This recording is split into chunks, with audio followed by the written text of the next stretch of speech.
Bonsoir, salam alaikum wa rahmatullahi ta'ala wa barakatuh.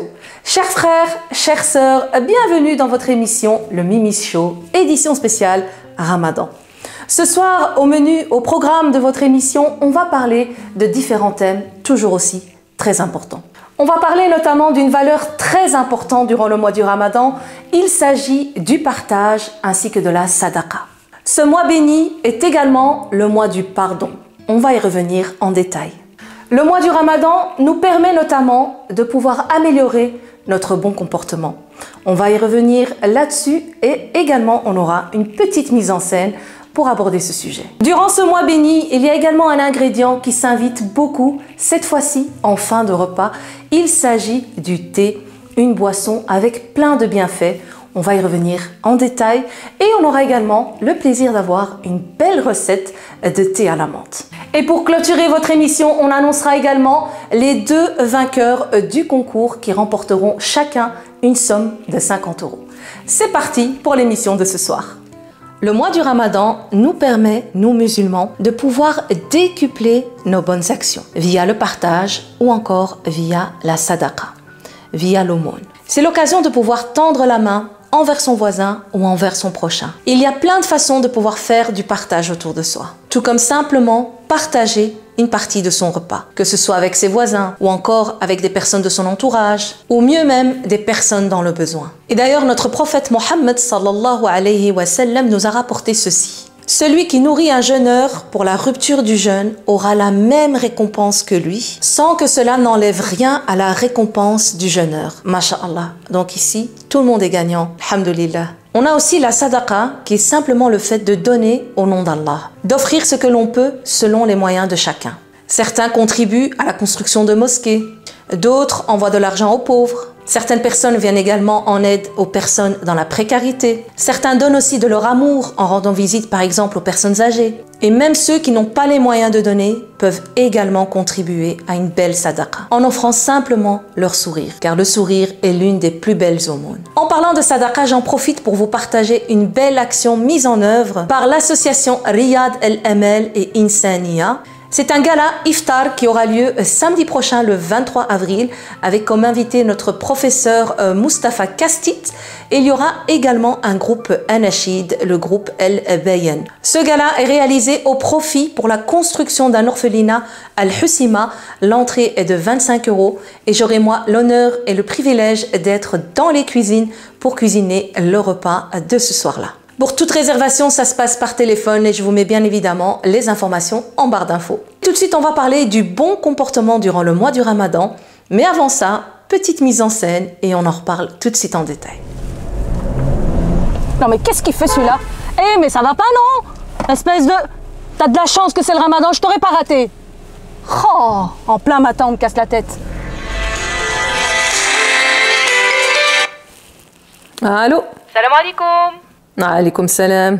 Ça va, tu vas bien? Le Ramadan, ça se passe bien? Oui, alhamdoulilah, tout va bien. T'as vu, déjà 15 jours de Ramadan, ça passe trop vite. Ouais, subhanallah, ça court. Et en fait, t'es au courant pour la fille de la voisine à ma mère? Non, qu'est-ce qui s'est passé? Ah ben, elle a annulé son mariage, il paraît. Son mari, il est déjà marié. Non, t'es sérieuse? S'il te plaît, je préfère rien dire car je jeûne. Appelle-moi après le Maghreb et on en reparlera plus en détail. Ah ouais, c'est vrai, c'est Ramadan, désolé. Ah bah, ça fait ce soir, après le Maghreb, je t'appelle. Allez, slama. Slama. Ikram. Oui, maman. C'est à quelle heure aujourd'hui la prière des Maghreb? Quoi, maman? J'ai dit, c'est à quelle heure aujourd'hui la prière des Maghreb? La prière de Maghreb? Et là, je me mets vite à chercher via l'application Muslim Pro. Ah, maman, la prière de Maghreb? Ah, aujourd'hui, c'est à 17h25. Merci, ma chérie. De rien, maman. Merci, Muslim Pro. Ah, ces enfants, ils font pas des efforts pour la prière. Allez, aidez-nous, les aidez-nous. Ikram. Oui, maman. C'est à quelle heure aujourd'hui la prière des Maghreb? Alors aujourd'hui, maman, c'est à 20h43, demain à 20h44 et le dernier jour de Ramadan, ce sera à 21h05. Ah, merci beaucoup, ma chérie, barakallahu fik. Quand c'est Ramadan, les enfants, ils font beaucoup des efforts. Walhamdulillah. Bien évidemment, cette mise en scène ne vise personne en particulier, mais nous avons sûrement tous vu ou vécu ce genre de situation autour de nous. On aura tous compris que durant le mois du Ramadan, le musulman fait un effort immense de pouvoir s'améliorer au niveau de son comportement. Certains essayent de ne pas s'énerver, d'autres essayent de ne plus insulter. Beaucoup arrivent même à arrêter de fumer tout au long de la journée. Une chose est sûre, tout le monde essaye de s'améliorer. Mais n'oublions pas une chose, c'est que le bon comportement du musulman doit durer toute l'année. Certes, nous sommes des êtres humains faibles, nous commettons tous des erreurs, mais le plus important, c'est d'arriver à être meilleurs. Une chose est sûre, ce mois béni, ce mois sacré, va nous permettre de nous améliorer et de mettre en pratique toutes ces nouveautés tout au long de l'année. Qu'Allah fasse de nous de meilleures personnes et qu'Allah puisse nous accorder le pardon ici-bas ainsi que dans l'au-delà. On va parler maintenant du thé. Cette boisson est consommée tout au long de l'année, mais également très appréciée durant les soirées du mois du Ramadan et surtout en fin de repas. Allons voir en détail les bienfaits de cette graine de thé et on revient tout de suite pour la suite de votre émission. Après l'eau, le thé est la boisson la plus consommée dans le monde. Que ce soit le matin, au petit déjeuner, ou à midi, après le déjeuner, pour accompagner son goûter, ou encore en fin de soirée pour se réchauffer. Une chose est sûre, il n'y a pas de moment pour boire du thé. Après l'eau, le thé est la deuxième boisson la plus consommée au monde entier. Il contient d'extrêmes puissants antioxydants, dont les polyphénols, les flavonoïdes et des catéchines. Le thé vert pourrait réduire le risque de cancer. Il serait également bénéfique contre les maladies cardiovasculaires. D'après certaines recherches, le thé vert, consommé bien évidemment sans sucre, pourrait également faire baisser la glycémie. Le thé vert est également très bon pour le cerveau. Il pourrait également faire réduire l'hypertension. Le thé vert peut également vous faire perdre du poids à condition bien évidemment d'avoir une alimentation équilibrée. Il réduit le taux du cholestérol, il stimule la circulation du sang et il traite également les troubles digestifs. Le thé vert nous vient tout droit de la Chine. C'est quelques siècles plus tard qu'il a été exporté en Europe et puis quelques années après, il a été exporté vers l'Angleterre. Et là, il a eu un extraordinaire succès. On connaît les Anglais qui sont passionnés et fous du thé. On retrouve aujourd'hui dans les rayons du supermarché une variété incroyable de thé, des thés parfumés aux fruits. Il y en a pour tous les goûts, pour tous les prix. Que ce soit en Asie, en Europe, en Occident ou en Orient, le thé est consommé partout. Chacun, bien sûr, avec sa propre recette, sa propre touche. Et c'est la première chose que l'on propose à quelqu'un qui vient vous rendre visite. En plus de tous ces bienfaits, le thé nous apporte beaucoup de réconfort. En hiver, il nous réchauffe et en été, il nous désaltère. Merci pour tous ces bienfaits autour du thé. J'ai appris énormément de choses ce soir. Et tout de suite, on va aller réaliser un thé exceptionnel à la menthe. Restez branchés. Chez nous au Maroc, le thé est servi dans toutes les occasions. Une coutume qui dépasse tous les horizons. Le sucre montagne Hayati régalera les grands et les petits. En Chine est cultivée la graine de thé Hayati et ramenée pour vous jusqu'ici. Ces graines de thé sont cultivées avec finesse et beaucoup de sagesse pour que jamais ce goût ne cesse. Ce thé au goût très prononcé est si simple à préparer pour vous offrir la meilleure des qualités.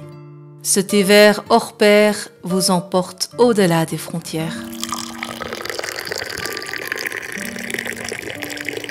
Seul ou en famille, le thé Hayati est le seul qui nous réunit. Le thé Hayati, la meilleure des créations. Que ce thé donne envie et d'ailleurs on remercie la marque Hayati qui sponsorise cette vidéo. Ramadan, c'est aussi l'occasion de pouvoir se réconcilier avec les proches, avec les personnes avec qui on est en froid et on va un petit peu détailler ce sujet-là. Le pardon, l'istighfar. Le pardon n'est pas une chose aussi simple qui en a l'air. On est parfois rongé par la douleur du mal qui nous a été fait et souvent la douleur prend le dessus sur le pardon. Mais ce qu'on oublie aussi, c'est que quand on ne pardonne pas, on se fait plus de mal à soi-même qu'à la personne qui nous a fait du mal. Et parfois, pouvoir pardonner nous permet de soulager cette peine, cette douleur. Une chose est sûre, pardonner ne veut pas dire oublier. Le pardon est une valeur primordiale en islam. Elle est souvent relevée à travers le Saint-Coran. Preuve que pardonner est également un bienfait. Et d'ailleurs, le pardon et la clémence sont de grandes qualités qu'avait notre prophète Mohammed sallallahu alayhi wa sallam. C'est là où est tout le travail de pouvoir pardonner sans rancœur. Rien ne vous empêche, bien évidemment, une fois que vous avez pardonné à la personne pour le mal qui vous a été fait, de prendre vos distances par rapport à cette personne. Le pardon est également une clé du paradis. Car avoir un bon cœur, penser du bien des autres, pouvoir accepter les excuses, pouvoir pardonner les erreurs, retenir sa colère et pardonner aux gens. Voici entre autres ici des attitudes, des comportements qui vous mèneront vers le paradis. Inch'Allah bi'inillah. Je terminerai par ce que nous a révélé notre prophète Mohammed sallallahu alayhi wa sallam. L'aumône ne diminue pas l'argent. Et Allah augmente la gloire du serviteur qui sait pardonner aux autres. Et quiconque est modeste pour Allah,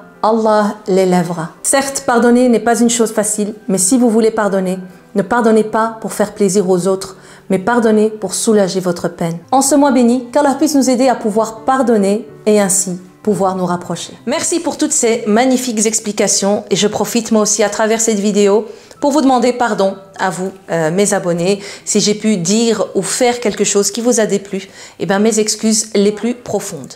Place au résultat du concours, il fallait retrouver combien de fois j'ai cité le mot Ramadan dans la vidéo de la semaine passée et la bonne réponse était de 15.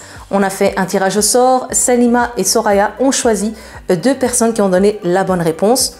La première est la personne qui s'appelle CR et la deuxième est Mimi Aini. Donc prenez contact avec moi par mail et je vous enverrai chacun 50 € pour vous faire plaisir via PayPal. Merci à tous et à toutes d'avoir participé et merci à tous et à toutes d'avoir assisté à cette belle émission. On se dit à la semaine prochaine pour le Mimi Show spécial Ramadan et là ce sera une édition spéciale Laylatul Qadr, la nuit du destin. Prenez soin de vous, que la paix soit sur vous et à la semaine prochaine. Ma'a salama wa salamu alaykum.